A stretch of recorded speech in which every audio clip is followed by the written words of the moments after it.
Hey guys, welcome back to the next video. If you are new to the channel, welcome. This is Richard for WELSHYTECH, and today we have the Lian Li Vector V100R case. Should you buy it? Let's find out, shall we? Okay then, so this is the Lian Li Vector V100 Mini. It's a miniature version of the V100. Now, as you can see, it's got 4 included RGB fans. It's got obviously the accessories that are already there. This does have a lot of perforations for airflow and so forth, and it does also have an included GPU support, which from what I remember, the original V100 did not have that. So that is fantastic. But we'll get into some of the specs right now. So when it comes to the motherboard, it does support ITX as well as MATX, but also it does have support for the back connector motherboards. Now, when it comes to the actual fan support, as you can probably see, it does have 4 included ARGB fans and 3 are reversed. But when it comes to the actual fan support, well, it does support 120, so basically 3 120 to the top or 2 140s. The side but there does support only 3 120s. The rear only supports a 120. For radiator support, it only does support a 240 or 360mm AIO. Now, when it comes to CPU cooler actual max height, it only does have a max height of 163.5mm, which isn't the biggest, but it's some of the biggest. GPUs, they do say it can have a max length of 415mm, so that's pretty much any GPU. As for the I/O, you do get 2 3.0s, you do get a Type C, you do get audio, you do also get a reset button and a power button. Comes to the top panel, it does just pull off like this. There's little tabs there, and this does have an included dust filter right there, and like I did say, it only supports a 360 or 240mm AIO at the top. For dust filtration at the bottom, it has a dust filter, but it's at the back right here, and you click and you pull it out. See,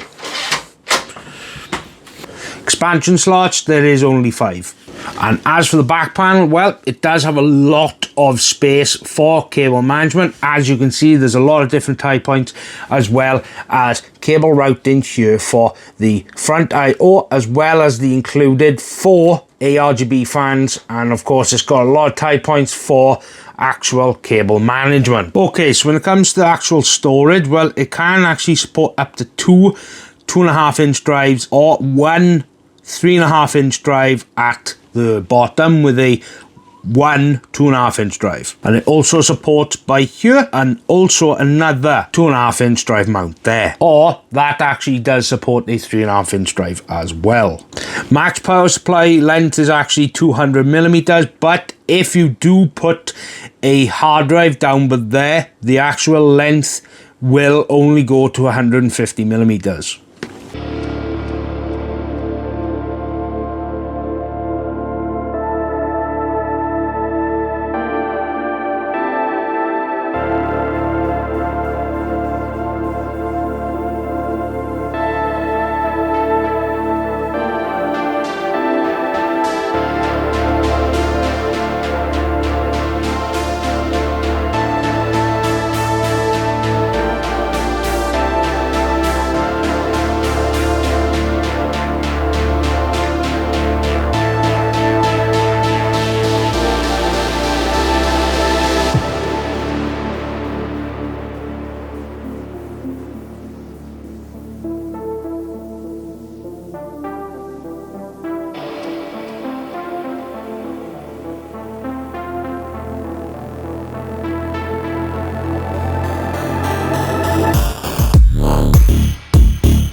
Okay, so when it comes to the actual system specifications, it is my Intel platform. It is my Intel Core Ultra 265K. It's got 32 gigs of DDR5 from Kingston. It is also got an ASRock B860M motherboard. It's got a 2TB Gen 5 drive from Apacer. It's got an RX 7800 XT, as well as it's got a 1200 watt Lian Li power supply. And the cooler I used for testing was the Thermalright Royal Predator 130.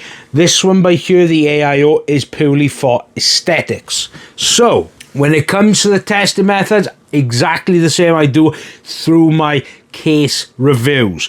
Do 50, 100. Now what we'll do is we'll start with the CPU.